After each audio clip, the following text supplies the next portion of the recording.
بسم اللہ الرحمن الرحیم الرحمن علم القرآن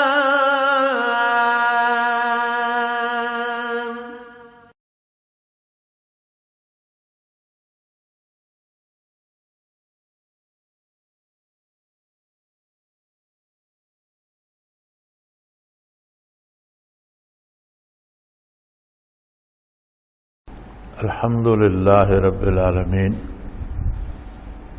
والصلاة والسلام علی حبیبہ محمد وآلہ وصحبہ اجمعین۔ اعوذ باللہ من الشیطان الرجیم، بسم اللہ الرحمن الرحیم۔ وَقُلِ اعْمَلُوا فَسَيَرَى اللَّهُ عَمَلَكُمْ وَرَسُولُهُ وَالْمُؤْمِنُونَ وَسَتُرَدُّونَ إِلَىٰ عَالِمِ الْغَيْبِ وَالشَّهَادَةِ فَيُنَبِّئُكُم بِمَا كُنتُمْ تَعْمَلُونَ۔ وَآخَرُونَ مُرْجَوْنَ لِأَمْرِ اللَّهِ إِمَّا يُعَذِّبُهُمْ إِمَّا يَتُوبُ عَلَيْهِمْ وَاللَّهُ عَلِيمٌ حَكِيمٌ۔ والذین اتخذوا مسجدا ضرارا وکفرا وتفریقا بین المؤمنین وارصادا لمن حارب اللہ ورسولہ من قبل وليحلفن ان اردنا الا الحسنى واللہ یشہد انہم لکاذبون۔ لا تقم فیہ ابدا لمسجد اسس علی التقوی من اول یوم احق ان تقوم فیہ رجال یحبون ان یتطہروا واللہ یحب المتطہرین۔ افمن اسس بنیانہ علی تقوی من اللہ ورضوان خیر ام من اسس بنیانہ علی شفا جرف ہار فانہار بہ فی نار جہنم واللہ لا یہدی القوم الظالمین۔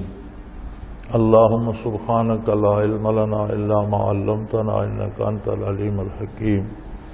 مولایا صلی وسلم دائما ابدا علی حبیبک خیر الخلق کلہم۔ سورہ توبہ میں منافقین کا ذکر چلا رہا تھا اور پھر ان کی توبہ کا،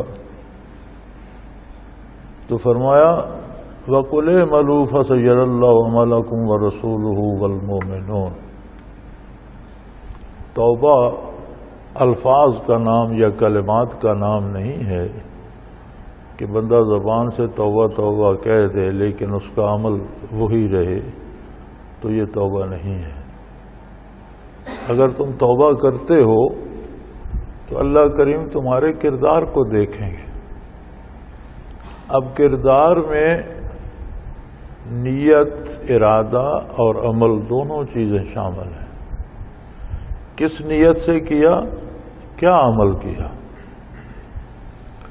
نیت کے لیے اللہ کے ساتھ خلوص شرط ہے کہ رضائے الہی کے لیے کیا۔ عمل کے لیے اتباع پیغمبر صلی اللہ علیہ وسلم شرط ہے کہ اس طرح سے کیا جس طرح کرنے کا حکم دیا ہے نبی کریم صلی اللہ علیہ وسلم۔ تو فرمایا زبانی توبہ توبہ کہنا اور بات ہے، توبہ کا معنی یہ ہے کہ نیت میں بھی کھراپن ہو، اللہ کی ناراضگی پر یا اپنی نافرمانی پر پشیمان ہو، اللہ کی رضا کا طالب و خلوص دل سے، اور پھر کردار کی اصلاح کرے اور اپنے اعمال کو سنت کے کالم میں ڈھال لے، تو یہ تو توبہ ہوئی۔ لیکن اگر زبانی توبہ توبہ کہتا ہے، جیسا کہ رواج ہو گیا ہر بندہ توبہ توبہ تو کہتا ہے لیکن اپنی اصلاح کی طرف توجہ نہیں دیتے، تو فرمایا اللہ کریم تمہارے اعمال کو دیکھیں گے، اللہ کے رسول صلی اللہ علیہ وآلہ وسلم تمہارا کردار دیکھیں گے، والمومنون اور اللہ کے ایماندار بندے دیکھیں گے کہ تم آئندہ ان کے ساتھ کیا معاملہ کرتے ہو۔ رسول اللہ صلی اللہ علیہ وسلم یہ دیکھیں گے کہ تم آپ صلی اللہ علیہ وسلم کی اتباع کرتے ہو یا نہیں۔ مومنین دیکھیں گے کہ تمہارا کردار ان جیسا ہے یا ان سے مختلف ہے۔ تو عقیدہ اور عمل دونوں کی اصلاح مطلوب ہے توبہ سے۔ آدمی جب توبہ کرتا ہے تو اپنے عقیدے کی بھی اصلاح کرے، نیت تب بھی خالص ہوگی جب عقیدہ صحیح ہوگا۔ اگر عقیدہ درست نہیں ہوگا تو نیت میں خلوص کہاں سے آئے گا؟ توحید باری کا قائل ہوگا، اللہ کو ہر چیز پہ قادر مانے گا، اسے اپنا خالق مالک اپنا پروردگار تسلیم کرے گا تو پھر اس کی رضا کا طالب ہوگا، اور رسول اللہ صلی اللہ علیہ وسلم کو اللہ کا نبی اور رسول مانے گا تو پھر آپ کا اتباع کرے گا۔ تو یہ عمل ثابت کرتا ہے کہ کوئی کتنا توبہ کر چکا یا توبہ کرتا ہے۔ تو فرمایا یہ تو اللہ کریم تو دلوں کے بھید جانتے ہیں، رسول اللہ صلی اللہ علیہ وسلم بھی تمہارے کردار کو دیکھیں گے اور اللہ کے نیک بندے بھی تمہارے کردار کو دیکھیں گے۔ وَسَتُرَدُّونَ إِلَىٰ عَالِمِ الْغَيْبِ وَالشَّهَادَةِ فَيُنَبِّئُكُم بِمَا كُنتُمْ تَعْمَلُونَ، پھر تمہیں لوٹ کر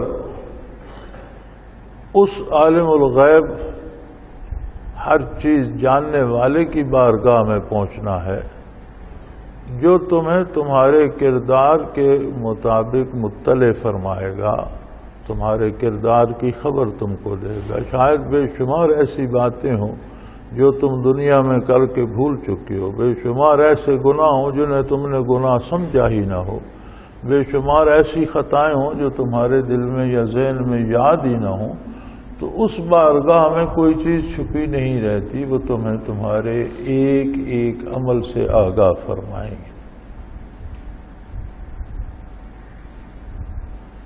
وآخرون مرجون لأمر اللہ اما يعذبهم اما يتوب علیہم واللہ علیم حکیم، اور کچھ لوگ ایسے ہیں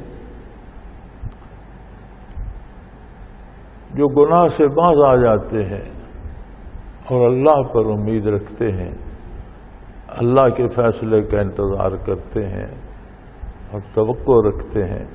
اب یہ اللہ کریم کا کام ہے وہ انہیں معاف کر دے، ان کی توبہ قبول فرما لے یا انہیں سزا دے، یہ اس کا اپنا فیصلہ ہے۔ کوئی شخص، کوئی فرد، کوئی مخلوق اس قادر مطلق کو کسی خاص فیصلے پہ مجبور نہیں کر سکتی۔ امید رکھی جا سکتی ہے، توبہ کرنے والے کو بھی اللہ سے کرم کی امید رکھنی چاہیے۔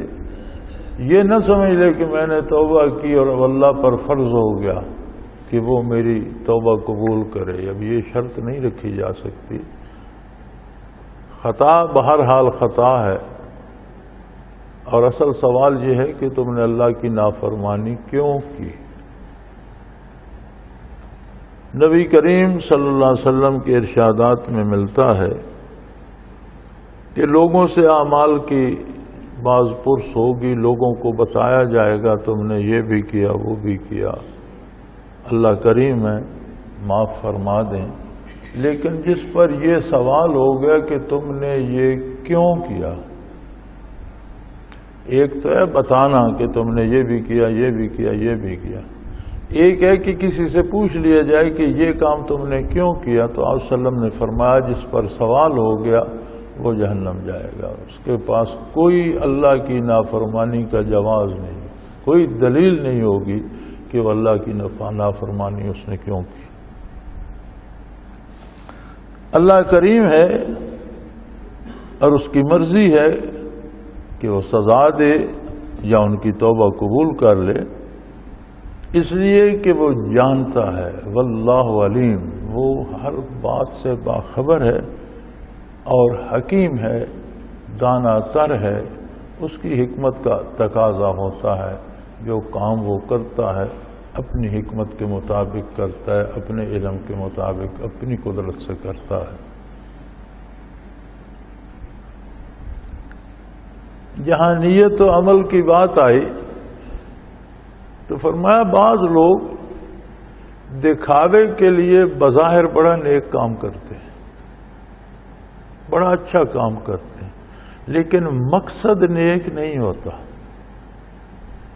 مقصد کچھ اور ہوتا ہے، دکھایا کچھ اور جاتا ہے۔ ہم آج کی زندگی میں روزمرہ تماشا دیکھتے ہیں سیاسی جماعتوں کا، کتنے خوبصورت نعرے ہوتے ہیں کہ عدل ہوگا، انصاف ہوگا، ہر ایک کی مشکلات دور کی جائیں گی، روزگار دیا جائے گا، مہنگائی ختم ہوگی۔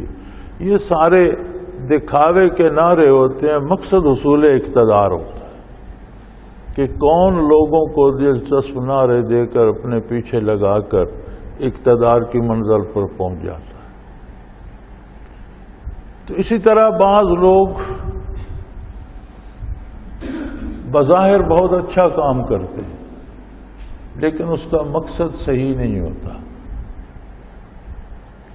حضور اکرم صلی اللہ علیہ وسلم غزوہ تبوک کی تیاری فرما رہے تھے۔ حضرت حنظلہ رضی اللہ تعالی عنہ جنہیں فرشتوں نے غسل دیا تھا، غسیل ملائکہ جن کا نام پڑ گیا تھا، شہادت کے بعد انہیں فرشتوں نے غسل دیا۔ ان کے والد تھے ابو عامر، وہ عیسائی ہو گئے تھے۔ پھر وہ حضور اکرم صلی اللہ علیہ وسلم کی خدمت میں بھی حاضر ہوئے، شرف ملاقات سے بھی باریاب ہوئے، لیکن انہیں توبہ کی توفیق نہ ہوئی اور کہنے لگے کہ میں زندگی بھر آپ کی مخالفت کروں گا۔ یہ کہہ کر چلے گئے۔ جب مکہ مکرمہ فتح ہوا تو انہوں نے سمجھا کہ اب یہاں میرے رہنے کی گنجائش نہیں ہے، تو وہ بھاگ کر شام چلے گئے۔ یہ جو یہودیوں نے کیسر کو اکسایا تھا کہ ریاست اسلامی پر حملہ کرے، جس کے دفاع کے لیے حضور صلی اللہ علیہ وسلم تبوک تشریف لے گئے تھے، ان میں وہ بھی تھا کہ شام میں موجود تھا اور کیسر کو اس بات کی ترغیب دینے میں اور اکسانے میں وہ بھی شامل تھا۔ تو اس نے ایک کوشش کی جو منافقین مدینہ منورہ میں تھے کہ یار اندر بھی کوئی ایسا مرکز بناؤ، کوئی ایسی جگہ بناؤ کہ جب کیسر کی فوجیں حملہ کریں تو کوئی اندر سے بھی ان کی معاونت کرنے والا ہو، ان کے ساتھ تعاون کرے، اندر سے بھی ان کی حمایت کرے، چونکہ حملہ آور فوجیں نرے حملے سے کامیاب نہیں ہوا کرتی، کچھ سازشی عناصر اندر بھی ہوتے ہیں جو مختلف طریقے سے ان کی مدد کرتے ہیں۔ تو اس کے ساتھیوں نے قباء میں ایک مسجد کی بنیاد رکھی۔ اب مقصد یہ تھا کہ یہاں دشمنان اسلام کو پناہ دی جائے، مسلمانوں کے خلاف پراپیگنڈا کیا جائے، مسلمانوں میں تفریق ڈالی جائے، اسلحہ جمع کیا جائے اور باقی لوگوں کو پناہ دی جائے، لیکن بظاہر نام رکھا مسجد کا کہ یہ مسجد بنا رہے ہیں۔ اور پھر وہ حضور اکرم صلی اللہ علیہ وسلم کی خدمت عالی میں حاضر ہوئے کہ جناب ایک ہی مسجد تھی قباء میں، چونکہ پہلی مسجد قباء میں ہی بنی جب حضور ہجرت کر کے تشریف لائے، وہاں قیام فرمایا اور مسجد قباء وجود میں آئی۔ تو یہ ایک ہی مسجد تھی ساری آبادی میں، اور لوگ کوئی بوڑھے کوئی بیمار کوئی سارے وہاں پہنچ نہیں سکتے، تو ہم نے کہا آبادی میں ایک مسجد اور بنا دیں تاکہ لوگوں کو سہولت ہو۔ تو ہم نے ایک مکان بنایا ہے، آپ اس میں 2 رکعت ادا فرما کر اس کا افتتاح فرما دیں تو ہم باقاعدہ نمازیں شروع کریں۔ حضور اکرم صلی اللہ علیہ وسلم نے فرمایا کہ ابھی تو میں تبوک جا رہا ہوں، واپسی پہ دیکھیں۔ واپسی سے پہلے یہ آیات مبارکہ نازل ہو گئیں۔ اللہ کریم نے فرمایا کہ انہوں نے مسجد کے نام پر مسلمانوں کے خلاف مورچہ بنایا۔ والذین اتخذوا مسجدا ضرارا،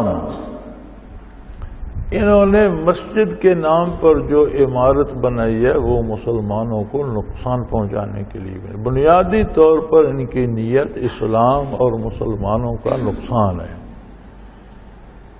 بظاہر اس کا نام مسجد رکھ دیا ہے، وکفرن، اپنے کفر کو پھیلانے کے لیے انہوں نے ایک آڑ لی ہے کہ نام مسجد کا ہو لیکن اس میں بیٹھ کر ہم مشرکانہ عقائد کی اور بدعات کی اور رسومات کی اور خرافات کی تبلیغ کریں اور لوگوں میں مختلف بدعات جاری کر دیں۔ وَتَفْرِيقًا بَيْنَ الْمُؤْمِنِينَ، اور مومنین میں، ایمان والوں میں تفرقہ ڈال دیں، کسی کو کسی کے خلاف بھڑکائیں، قبائل کو قبائل کے خلاف بھڑکائیں، افراد کو افراد کے خلاف بھڑکائیں۔ وَإِرْصَادًا لِمَنْ حَارَبَ اللَّهَ وَرَسُولَهُ مِن قَبْلُ، اور جو پہلے اللہ و اللہ کے رسول سے حالت جنگ میں ہیں ان کو پناہ گاہ مل جائے، ان کے چھپنے کی جگہ بن جائے۔ وَلَيُؤْلِفُنَّ إِنْ أَرَدْنَا إِلَّا الْحُسْنَى، اور قسمیں اٹھاتے ہیں اللہ کی کہ ہمارا ارادہ تو نیکی کا ہے، ہم بھلائی کے لیے مسجد بنا رہے ہیں۔ واللہ یشہد انہم لکاذبون، اے میرے حبیب اللہ اس بات کا گواہ ہے کہ یہ جھوٹ بول رہے ہیں، یہ قسم اٹھا کر بھی جھوٹ بول رہے ہیں۔ آج کل بھی ایک دستور بن گیا ہے، ایک رواج بن گیا ہے کہ اہل مساجد ایک دوسرے سے اگر بگڑتے ہیں تو کہہ دیتے ہیں یہ مسجد ضرار ہے، یعنی نقصان پہنچانے والی مسجد ہے۔ مسجد ضرار کہنے کے لیے شرط یہ ہے کہ یہ ساری باتیں موجود ہوں جو قرآن نے ارشاد فرمائی، یعنی اس کی بنیاد مسلمانوں کو نقصان دینے کے لیے رکھی گئی ہو، کفر کی اشاعت کے لیے رکھی گئی ہو، مسلمانوں میں تفرقہ ڈالنے کے لیے رکھی گئی ہو، اور اللہ کے دشمنوں کو پناہ دینے کے لیے رکھی گئی ہو، مسلمانوں کو نقصان دینے، کفر پھیلانے، مسلمانوں میں تفریق پیدا کرنے اور اللہ کے دشمنوں کو پناہ دینے کی، یہ 4 شرائط ہو گئی بنیادی۔ اس کے بعد سے آج تک میری علم میں نہیں ہے کہ کسی مسجد پر مسجد ضرار کا فتویٰ لگا ہو، وہی ایک بنی تھی، اس کے بعد کسی نے یہ کوشش نہیں کی۔ ہاں، مساجد میں اختلاف، رائے کا اختلاف ہونا کوئی بری بات نہیں، تعویل و تعبیر کا اختلاف ہونا کوئی بری بات نہیں، یہ ہو سکتا ہے، لیکن ایک دوسرے کو اس اختلاف سے کفر کی حد تک دھکیل دینا یہ صحیح نہیں ہے، یہ درست نہیں ہے۔ جب تک کوئی بندہ واقعی ارکان دین کا انکار نہیں کرتا، توحید باری کا انکار نہیں کرتا، رسالت کا انکار نہیں کرتا، قرآن کا انکار نہیں کرتا، قیامت کا انکار نہیں کرتا، ضروریات دین جتنی ہیں، بنیادی فرشتوں کے وجود، حشر نشر کا انکار نہیں کرتا، عذاب و ثواب کا انکار نہیں کرتا، تو یہ بنیادی باتیں ہیں دین کی، ان میں سے کسی کا بھی انکار کفر ہے۔ لیکن اگر انکار نہیں کرتا اور بعض امور میں ہمارے ساتھ اختلاف رکھتا ہے تو یہ اس کی رائے ہے، ہو سکتا ہے اس کی تعویل بھی صحیح ہو، ہماری بھی صحیح ہو، ایک تو کوئی ایسی بات نہیں ہے، کیونکہ کچھ اب فقہی اختلاف جو ہے وہ تعبیر کی بنیاد پر ہی ہے، ائمہ اربعہ میں جو اختلاف ہے وہ تعبیر اور اس کا اختلاف تعویل کا ہی ہے، اصول کا اختلاف تو کوئی نہیں، فروعاتی کے اختلافات ہیں کہ اس کی تعبیر یہ ہے، اس کی تعبیر یہ ہے۔ تو یہ تو رسول اللہ صلی اللہ علیہ وسلم نے فرمایا کہ یہ اختلاف تو برکت ہے کہ ایک بات کے اگر 3-4 پہلو ہیں تو ہر پہلو پہ عمل، کچھ لوگ ایک پہلو پہ عمل کر لیتے ہیں، کچھ دوسرے پہ عمل کر لیتے ہیں۔ اسی طرح صحابہ کرام رضوان اللہ علیہم اجمعین میں جو رائے کا یا تعبیر کا اختلاف ہو جاتا تھا تو اس اختلاف کو مشاجرات صحابہ کہا گیا ہے۔ مشاجرہ شجر سے نکلا ہے۔ مشاجرہ یہ ہوتا ہے کہ کسی درخت کی ٹہنیاں پھیل کر اتنی گھنی ہو جائیں کہ ایک دوسرے میں الجھ جائیں، تو اس کا فائدہ یہ ہوتا ہے کہ اس کا سایہ اتنا گھنا ہو جاتا ہے کہ اس میں سے کوئی ایک تار دھوپ کے نیچے نہیں جاتی، ایک کرن نیچے نہیں جاتی۔ تو صحابہ کے اختلاف کو مشاجرات صحابہ کہا گیا ہے کہ ان کے اس اختلافات کی وجہ سے ارشادات باری اور ارشادات پیغمبر صلی اللہ علیہ وسلم کے سارے پہلو روشن ہو گئے اور گھنا سایہ بن گیا۔ اسی طرح حضور صلی اللہ علیہ وسلم نے فرمایا اصحابی کا نجوم فبیہم اقتدیتم اہتدیتم او کما قال رسول اللہ صلی اللہ علیہ وسلم کہ میرے صحابہ ستاروں کی مانند ہیں، تم جس کی کا اتباع کر لو گے ہدایت پا جاؤ گے۔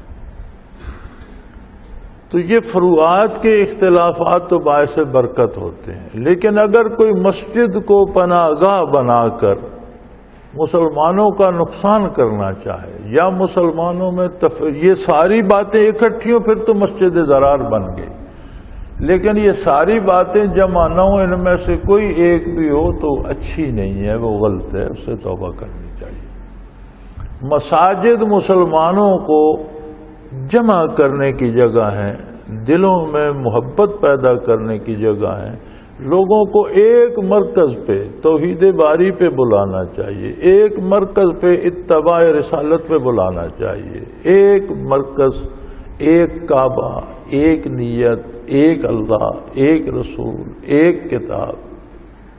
تو اصولی طور پر لوگوں کو جمع کرنے کے لیے مساجد تفریق کے لیے نہیں ہے۔ چھوٹی چھوٹی باتوں پر بڑے شدید فتوے دے دینا یہ درست نہیں ہے، اور جہاں کوئی کفر کرے اسے کافر نہ کہنا بھی درست نہیں ہے۔ مولانا اشرف علی تھانوی رحمۃ اللہ تعالی علیہ سے کسی نے کہا تھا کہ مولوی ایک زمانے میں تو جو دین کے رہنما ہوتے تھے وہ کافروں کو مسلمان بناتے تھے، لیکن اب تو مولوی مسلمانوں کو کافر بناتے ہیں۔ تو انہوں نے فرمایا نہیں، جو عالم ہے وہ کافر بناتے نہیں ہیں، ہاں کافر بتاتے ہیں، کہ جو کفر کرے اسے کافر بتاتے ہیں، کافر بناتے نہیں ہیں۔ علماء دین آج بھی کافر نہیں بناتے، ہاں جو کفر کرے اس سے کافر کہنا تو بتانا تو یہ تو ضروری ہے کہ لوگ اسے دین سمجھ کر قبول نہ کرتے جائیں۔ تو بہرحال مسجد محبتیں بانٹنے کی جگہ ہے، ایک مرکز پہ مسلمانوں کو جمع کرنے کی جگہ ہے، مسلمانوں کے دکھ اور سکھ کا علاج تلاش کرنے کی جگہ ہے، اتفاق و اتحاد کی جگہ ہے، ایک طاقت بنانے کی جگہ ہے، ایک اللہ کے آگے سر بسجود ہونے کی جگہ ہے، ایک رسول صلی اللہ علیہ وسلم کے اتباع کا مرکز ہے، ایک کتاب اللہ کی کتاب کو ماننے سمجھنے سمجھانے کا مرکز ہے۔ تو مساجد میں کوشش کی جانی چاہیے کہ لوگوں میں محبتیں بانٹی جائیں، اتفاقات بانٹے جائیں، رشتوں کو مضبوط کیا جائے۔ تو انہوں نے تو مسجد کے نام پر عمارت بنائی، بات ہو رہی تھی نیت اور عمل میں خلوص کی، زبانی دعووں کا اعتبار نہیں۔ زبانی تو انہوں نے کہا جی ہم مسجد بنا رہے ہیں، زبانی دعویٰ تو یہ تھا کہ کچھ بوڑھے ضعیف لوگ مسجد قباء نہیں پہنچ سکتے، کچھ بچے، کچھ بیمار، تو ہم ایک اور مسجد بستی میں بنا رہے ہیں کہ یہاں آرام سے وہ پہنچ جائیں گے۔ اور حضور سے عرض بھی کی کہ آپ برکت کے لیے وہاں نماز پڑھا دیجئے۔ تو حضور نے فرمایا اس وقت تو میں تبوک کے سفر پہ جا رہا ہوں، واپسی پہ دیکھیں گے۔ واپسی سے پہلے اللہ نے یہ آیات نازل فرما دی اور ان کا بھانڈا پھوڑ دیا کہ یہ نام مسجد کا رکھتے ہیں، مقصد ان کا مسلمانوں اور اسلام کو نقصان پہنچانا ہے۔ مسجدن ضرارا، نقصان دینے کے لیے مسجد بنا رہے ہیں، وکفرا، اور کفر پھیلانے کے لیے، کفر کی مدد کے لیے۔ اب ظاہر ہے مسجد میں بیٹھ کر وہ شرک کا اعلان تو نہ کرتے، لیکن در پردہ مدد تو کافروں کی کرتے، کفر کو پھیلانے کا سبب بنتے، اور مسلمانوں میں تفرقہ ڈالنے کے لیے یہ بنا رہے ہیں کہ ان کو ایک دوسرے کے خلاف کھڑا کر دیا جائے، اور پناہ گاہ بنا رہے ہیں ان لوگوں کی جو پہلے سے اللہ و اللہ کے رسول صلی اللہ علیہ وسلم کے نافرمان اور حالت جنگ میں ہیں۔ اور قسمیں اٹھاتے ہیں کہ ہمارا ارادہ نیک ہے. بھئی عمل خراب ہے، ارادہ نیک کیسے؟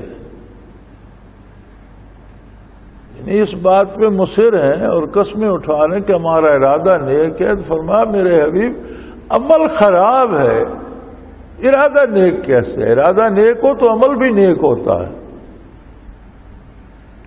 سو اللہ کریم گواہی دیتے ہیں کہ یہ جھوٹ بول رہے ہیں، اور حکم دیا گیا لا تقم فیہ ابدا، آپ اس میں کبھی تشریف مت لے جائیے، کبھی اس میں کھڑے نہیں ہوجیے گا، اس میں کبھی نماز ادا نہیں فرمائیے. بعض اعمال اتنے کبھی ہوتے ہیں کہ ان کی وجہ سے وہ جگہ بھی منحوس ہو جاتی ہے.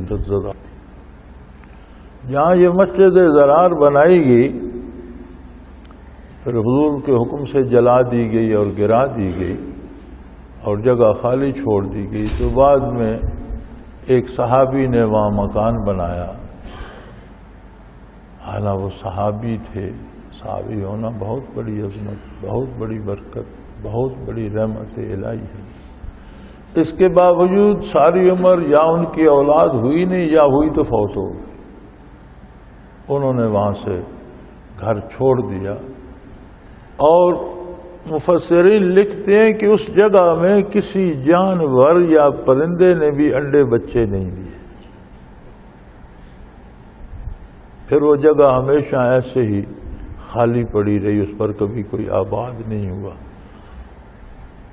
یعنی بعض گناہ ایسے کبھی ہوتے ہیں کہ جس مکان میں، جس جگہ پر، جس زمین پر کیے جائیں اس پر بھی بڑے لمبی دیر تک کے اثرات چھوڑ جاتے ہیں، بعض ہمیشہ کے لیے اثرات چھوڑ جاتے ہیں. اسی طرح بعض نیک اعمال ایسے ہوتے ہیں کہ جہاں کیے جائیں وہ جگہیں بھی متبرک ہو جاتی ہیں. اب جہاں مسجد نبوی بن گئی، اب اس کا کوئی ثانی ہے عالم اسلام. جہاں جن مساجد میں حضور نے سجدے ادا فرمائے، کوئی ان کی مثال مل سکتی ہے؟ تو اسی طرح جو مقام نیک لوگوں کے ہوتے ہیں، جہاں خلوص کے ساتھ نیکی کی جاتی ہے، ان میں برکات بھی بڑھ جاتی ہیں اور سکون قلب میسر ہوتا ہے، اطمینان قلب میسر ہوتا ہے، مشکلات حل ہوتی ہیں، اللہ کی رحمت نصیب ہوتی ہے.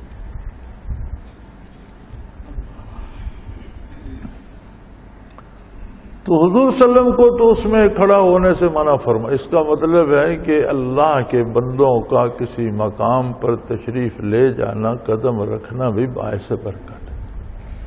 حضور صلی اللہ علیہ وسلم کا وہاں تشریف لے جانا بھی بڑی برکت کا باعث تھا، جس سے اللہ کریم نے روک دیا. تو اسی سے دوسری بات بھی ثابت ہوتی ہے کہ بعض لوگ اتنے بدکار، اتنے بے دین، اتنے منحوس ہوتے ہیں کہ ان کا کسی مکان میں قدم رکھنا بھی اس میں نحوست پیدا کر دیتا ہے. اس قدر نافرمان ہوتے ہیں کہ وہ جگہیں جو ہیں وہ بھی بے برکت ہو جاتی ہیں.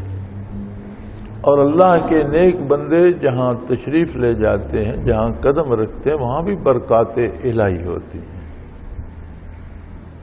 پھر فرمایا لَمَسْجِدٌ أُسِّسَ عَلَى التَّقْوَى مِنْ أَوَّلِ يَوْمٍ أَحَقُّ أَن تَقُومَ فِيهِ. جو مسجد پہلے دن سے تقوی اور پرہیزگاری پر جس کی بنیاد رکھی گئی، وہ اس بات کی مستحق ہے کہ آپ اس میں نماز ادا فرمائیں. اور یہ تھی مسجد قباء. مسجد نبوی جب بن بھی گئی اور حضور مدینہ منورہ میں جلوہ افروز ہو گئے، پھر بھی آپ کبھی کبھی مسجد قباء تشریف لے جاتے تھے. آپ کو اس سے پیار تھا، اور عموماً ہفتے کے روز جمعہ ادا فرمانے کے بعد دوسرے روز اکثر حضور مسجد قباء تشریف لے جاتے تھے. تو اللہ کریم نے فرمایا ابھی تک مسجد قباء میں وہ جگہ محفوظ ہیں جہاں حضور نے نماز ادا فرمائی، اور کتبے لگے ہوئے ہیں اور حاجی وہاں نوافل ادا کرتے ہیں. بعد میں توسیع ہو گئی، بڑی ہو گئی، لیکن وہ جگہیں درمیان میں محفوظ ہیں اور ان پہ کتبے لگے ہوئے ہیں. تو فرمایا وہ مسجد جس کی بنیاد ہی پرہیزگاری پر رکھی گئی پہلے دن سے، اس بات کی زیادہ مستحق ہے کہ آپ اس میں نمازیں ادا فرمائیں اور اس میں قیام فرمائیں اور اس میں رکوع و سجود فرمائیں. فیہ رجال یحبون ان یتطہروا واللہ یحب المتطہرین. اس میں ایسے لوگ ہیں جو پاکیزہ رہنے سے محبت کرتے ہیں، جو پاک رہنا پسند کرتے ہیں اور اللہ پاک رہنے والوں سے محبت کرتے ہیں. اللہ کریم متطہرین سے محبت فرماتے ہیں. نبی کریم صلی اللہ تعالی علیہ وآلہ وسلم نے صحابہ کرام سے جو قبا کے رہنے والے تھے ان سے پوچھا کہ بھئی تمہارا کیا عمل ہے کہ اللہ کریم نے تمہیں متطہرین پاکیزہ لوگ پاک رہنے والے لوگ فرمایا، اور یہ فرمایا واللہ یحب المتطہرین، اللہ کو پاک رہنے والوں سے محبت ہے. تو انہوں نے عرض کی یا رسول اللہ ہم جب بھی رفع حاجت کے لیے جاتے ہیں تو پانی سے طہارت کرتے ہیں. یوں تو طہارت مٹی سے بھی ہو جاتی ہے، کاغذ سے بھی ہو جاتی ہے. مقصد یہ ہوتا ہے کہ جسم کے باہر حصے کسی جلد پر کوئی پلیدی لگی نہ رہ جائے، صاف کر لیا جائے، طہارت ہو گئی. انہوں نے عرض کی یا رسول اللہ ہم پانی سے طہارت کرتے ہیں کہ یقین ہو جائے کہ جگہ پاکیزہ ہو گئی، بدن پاک ہو گیا. اب یہاں ایک بات بڑی خوبصورت سمجھ میں آتی ہے. متقدمین نے بھی تلاوت قرآن کے لیے جہاں شرط عائد کی ہے وہاں طہارت کا لفظ آیا ہے کہ طہارت ہونی چاہیے، جسے ہمارے عہد میں اردو میں ترجمہ کر کے اس کو وضو قرار دے دیا گیا کہ بے وضو قرآن کو ہاتھ نہ لگایا جائے. اس کا نتیجہ یہ ہوا ہے کہ بندہ زیادہ دیر، کتنے لوگ ہیں جو بعض تو ایسے ہیں جو سارا دن ساری رات باوضو رہتے ہیں، ان کی بات میں نہیں کرتا. اکثریت وہ ہے جو وضو کرتے ہیں بمشکل نماز پڑھتے ہیں. ایسے بھی ہیں جو نماز میں دو دو دفعہ وضو کرتے ہیں. تو وہ کیا کریں، وہ ساری زندگی قرآن پڑھے ہی نہیں. اللہ نے متطہرین ان کو کہا ہے جو پانی سے طہارت کر لیتے. وضو نماز کی شرط ہے، وضو بجائے خود فرض نہیں. جب نماز فرض ہوتی ہے تو وضو بھی فرض ہو جاتا ہے، نماز کی شرط ہے. تلاوت کی شرط طہارت ہے، لا یمسہ الا المطہرون.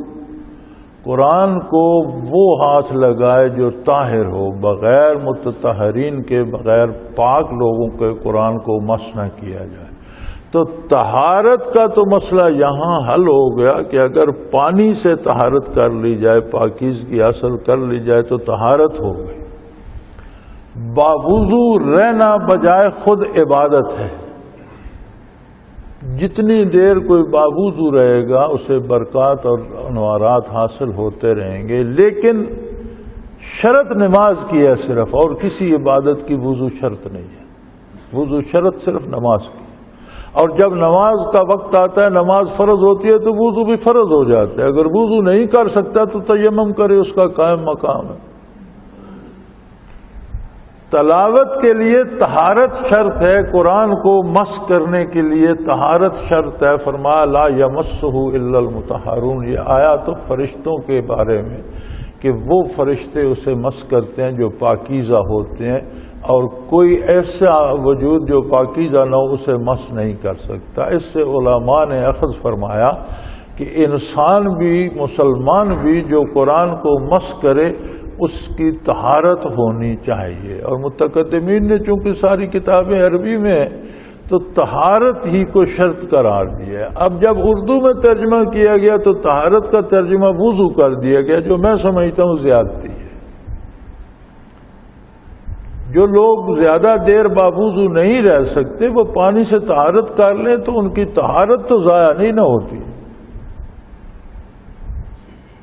تو قرآن مجید کو پڑھنے کی شرط طہارت ہے. اگر پانی سے طہارت کر لی جائے تو قرآن پڑھا جا سکتا ہے، اور قرآن کو رات دن پڑھنا چاہیے. ہاں اگر کوئی باوضو ہو کر پڑھے تو وہ نور اللہ نور ہے، وہ بہت اچھی بات ہے. کہ وضو رکھ سکتا ہے وہ باوضو پڑھے، بہت اچھی بات ہے، نور علی نور ہے، وضو باوضو رہنا بجائے خود عبادت ہے الحمدللہ، لیکن ہر کام کے لیے وضو فرض نہیں ہے، وضو صرف نماز کے لیے فرض ہے۔ سو یہاں طہارت کا مسئلہ بڑا واضح ہو گیا کہ فرمایا آپ اس مسجد میں جلوہ افروز ہوں، اس میں وہ لوگ ہیں جو پاک رہنے کو پسند کرتے ہیں، یحبون ان یتطہروا، وہی طہارت کا لفظ آ گیا کہ وہ پاک رہنے کو پسند کرتے ہیں، واللہ یحب المتطہرین، اور اللہ پاک رہنے والوں سے محبت فرماتے ہیں۔ تو حضور صلی اللہ علیہ وسلم نے ان سے استغفار فرمایا، اللہ نے آپ کو بتا تو دیا تھا، آپ کے ارشادات تعلیم امت اور قیامت تک کی انسانیت کی تعلیم کے لیے ہوتے تھے، لہذا اس کی ان کی زبانی وضاحت کروا دی کہ بھئی یہ کیا طہارت کیا ہے جس کو اللہ کریم نے پسند فرمایا۔ انہوں نے کہا یا رسول اللہ ہم جب بھی رفع حاجت کے لیے جاتے ہیں تو پانی سے طہارت کرتے ہیں، اچھی طرح بدن کو صاف کر لیتے ہیں۔ افمن اسس بنیانہ علی تقوی من اللہ ورضوان خیر امن اسس بنیانہ علی شفا جرف ہار فانہار بہ فی نار جہنم واللہ لا یہدی القوم الظالمین۔ دیکھو اعمال کی کیا خوبصورت مثال دی ہے اللہ نے، سبحان اللہ۔ فرمایا وہ بنیاد، وہ عمارت اچھی ہے جس کی بنیاد اللہ کے خوف اور اللہ کی رضا کے حصول پر رکھی جائے۔ اب عمارت سے صرف مکان یا مسجد ہی مراد نہیں ہے، ہمارا ہر عمل ایک عمارت ہے۔ یہ جو سینوں میں دلوں کی بستیاں ہیں نا، ہر بندے کا دل ایک شہر ہے، ایک بڑی عظیم آبادی ہے، ہر دل میں پتہ نہیں کتنے لوگوں کے گھر ہیں، ایک ایک دل میں شہر آباد ہے، اس میں والدین بھی ہیں، اس میں اولاد کا گھر بھی ہے، اس میں بہن بھائی بھی ہیں، اس میں وہ لوگ بھی ہیں جن سے ہم محبت کرتے ہیں، اس میں وہ لوگ بھی ہیں جن سے ہم کاروبار کرتے ہیں، اس میں وہ لوگ بھی ہیں جن سے ہماری شناسائی بھی ہے، اس میں وہ لوگ بھی ہیں جن سے ہم دشمنی کرتے ہیں۔ یاد رکھیں دل میں صرف دوست ہی نہیں رہتے، دلوں میں دشمن بھی بستے ہیں۔ جو نہ بھلایا جا سکے وہ دل ہی میں ہے نا، تو کچھ ایسے دشمن بھی ہوتے ہیں جو نہیں بھلائے جاتے۔ تو یہ جو ساری بستی ہم آباد کرتے ہیں، اس میں جتنے مکان بنتے ہیں، کیا یہ اچھا ہو کہ ان کی بنیاد اللہ کی عظمت سے خوفزدہ ہو کر رکھی جائے اور اللہ کی رضا کے حصول کے لیے رکھی جائے؟ تو دل میں بننے والی ہر عمارت ایک مسجد بن جائے۔ ہو سکتا ہے ہمارے یہ دلی جذبات ہمارے ان عزیزوں کو ہدایت نصیب کرنے کا سبب بن جائیں جو بھٹک رہے ہیں، ہمارے وہ دوست، ہمارے وہ احباب جو بے عمل ہیں، شاید ہمارے دل کی وہ آرزو ان کو بعمل بنا دے، کیونکہ اس کی بنیاد تقوی، پرہیزگاری، اللہ کے خوف اور حصول رضائے الہی پر ہوگی۔ فرمایا مکان تو وہی اچھے ہیں جن کی بنیاد اللہ کے تقوی پر اور اللہ کے رضا کے حصول پر رکھی جائے، یا وہ مکان جن کی بنیاد ہی کسی کھائی کے کنارے رکھی جائے جو گرنے والی ہو، اور مکان بن چکے تو وہ اسے لے کر جہنم میں جا گرے، مکان سمیت وہ کھائی جہنم میں جا گرے، اس کی کیا حیثیت؟ اسی لیے حضور اکرم صلی اللہ علیہ وسلم نے فرمایا نا کہ کسی سے دوستی یا دشمنی دنیا کے لیے نہ رکھو، دوستی اور دشمنی بھی اللہ کے لیے رکھو۔ اگر دل میں دشمنی ہے تو اللہ کے دشمنوں کے ساتھ دشمنی رکھو، ہر ایرے غیرے کے ساتھ دشمنی کی بنیاد دلوں میں مت رکھو۔ دلوں میں ایسے گھر مت بناؤ جہاں ایرا غیرہ دشمن بٹھایا ہوا ہو تم نے، جس کو اللہ سے دشمنی ہے، اللہ کے رسول سے دشمنی ہے، اللہ کے دین سے دشمنی ہے، اس کی دشمنی کا گھر تم دل میں بناؤ، اس کی بنیاد اللہ کے خوف پر اور حصول رضا الہی پر ہو، یا پھر اپنوں کی بھلائی کے لیے، ان کی نیکی کے لیے، ان کی آخرت سنوارنے کے لیے۔ ہم بھلائی سمجھتے ہیں دال روٹی کو، پیسے کو، اقتدار کو۔ میاں انسانوں کو پیدا کرنے سے پہلے اس مالک الملک نے انسانوں کا رزق تقسیم کر دیا۔ نبی کریم صلی اللہ علیہ وسلم کے ارشادات کا مفہوم ہے کہ رزق تقسیم ہو گئے اور قلم خشک ہو گیا۔ غربت امارت، صحت بیماری، اقتدار یا محرومی، یہ ازل سے طے ہے، اور ہر حال میں بندے کی آزمائش ہے۔ کسی کو بادشاہ بنا کر آزماتا ہے، دوسرے کو فقیر بنا کر آزما لیتا ہے کہ یہ بادشاہ بن کر میری اطاعت کرتا ہے یا فرعون بن جاتا ہے، اور یہ فقیر بن کر بھی میرے ہی در پہ رہتا ہے یا دوسروں کے در پہ مانگنے نکل جاتا ہے۔ اما الانسان اذا ما ابتلاه ربه فاکرمه ونعمه، انسان کی جب آزمائش فرماتا ہے اللہ اس پر بے شمار نعمتیں اور بے شمار اپنے انعامات بھیج دیتا ہے، اور دیکھتا ہے کہ یہ انعامات پا کر شکر ادا کرتا ہے یا ناشکری کرتا ہے۔ واما اذا ما ابتلاه فقدر علیہ رزقہ، اور کسی کی آزمائش اس طرح فرماتے ہیں کہ اس پر روزی تنگ کر دیتے ہیں، غربت و افلاس آ جاتا ہے، بیماری آ جاتی ہے، محرومی آ جاتی ہے، تو کیا وہ اس محرومی اور بیماری میں بھی اللہ کے رسول کی اطاعت کا پاس رکھتے ہوئے حدود شرعی کے اندر ہی محنت کرتا ہے، یا شریعت کو چھوڑ کر بھاگ جاتا ہے، سود کھانا شروع کر دیتا ہے، چوری کرنا شروع کر دیتا ہے، جیبیں کاٹنے لگ جاتا ہے، ڈاکے ڈالنے لگ جاتا ہے؟ کیا کرتا؟ تو یہ آزمائش ہے۔ اللہ کریم اس سے تمام مسلمانوں کو کامیاب رکھے۔ اور یہ وقتی باتیں ہیں میاں، 4 دن جلوس جلسے، موٹریں، گاڑیاں، آگے پیچھے شور شرابہ، وہ عہدہ گیا، سب کچھ گیا، پھر پوچھتا ہی کوئی، پرانے کپڑے کی طرح دھکے کھاتے پھرتے ہوتے۔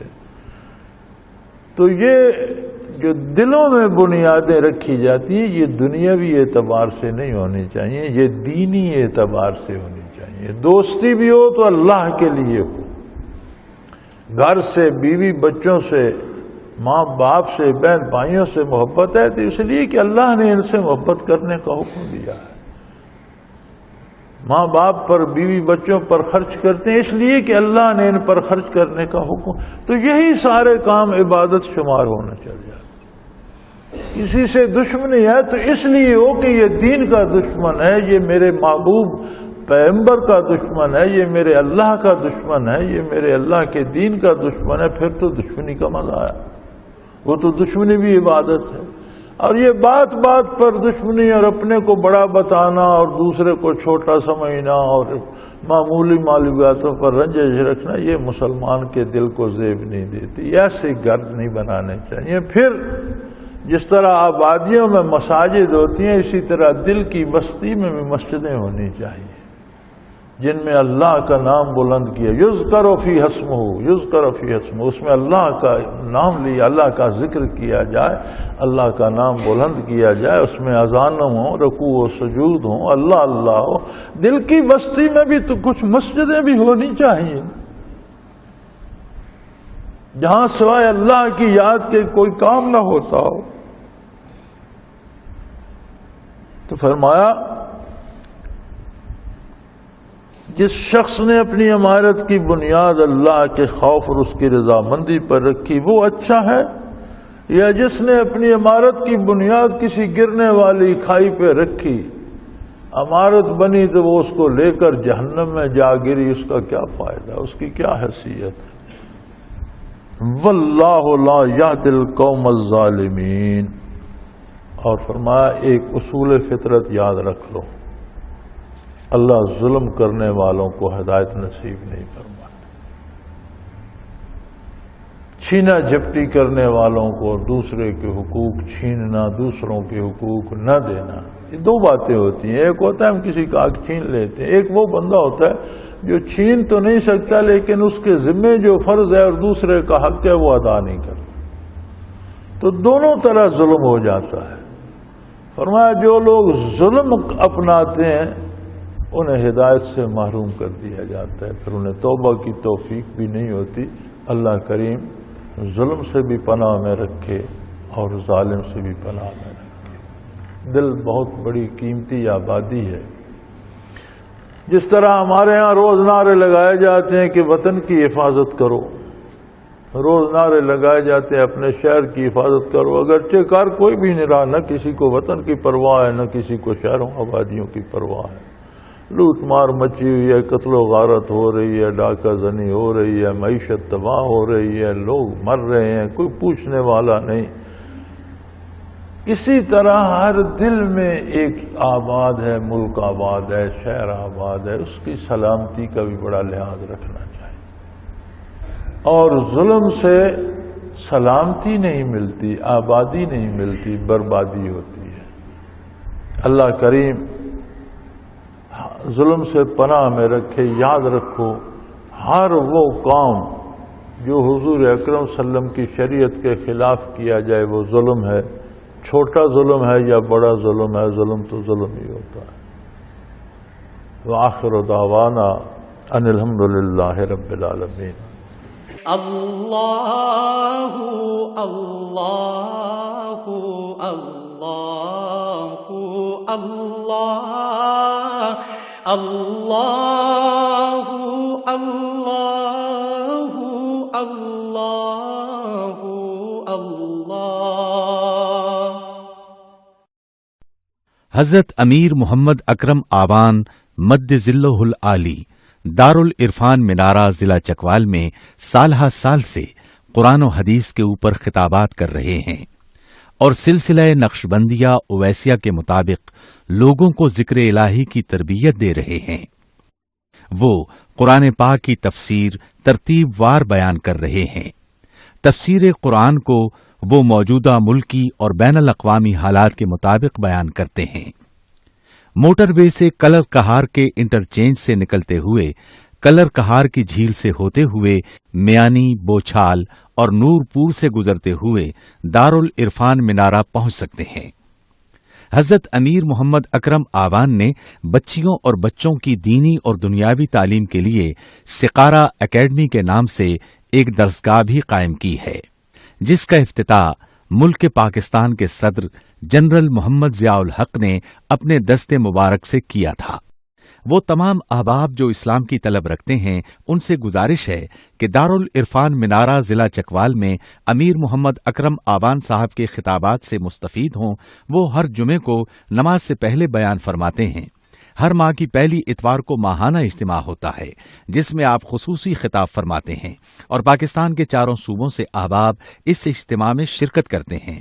اس کے علاوہ یہاں سال میں 2 مرکزی اجتماعات بھی ہوتے ہیں، ایک رمضان المبارک میں اعتکاف کا اجتماع اور دوسرا جولائی اور اگست میں 40 دن کا اجتماع ہوتا ہے جس میں روحانی تربیت کی جاتی ہے۔ اپنا خون سیماب دے کر اتنا ہم کر جائیں گے، نام آقا کا چمن میں پھر رقم کر جائیں گے۔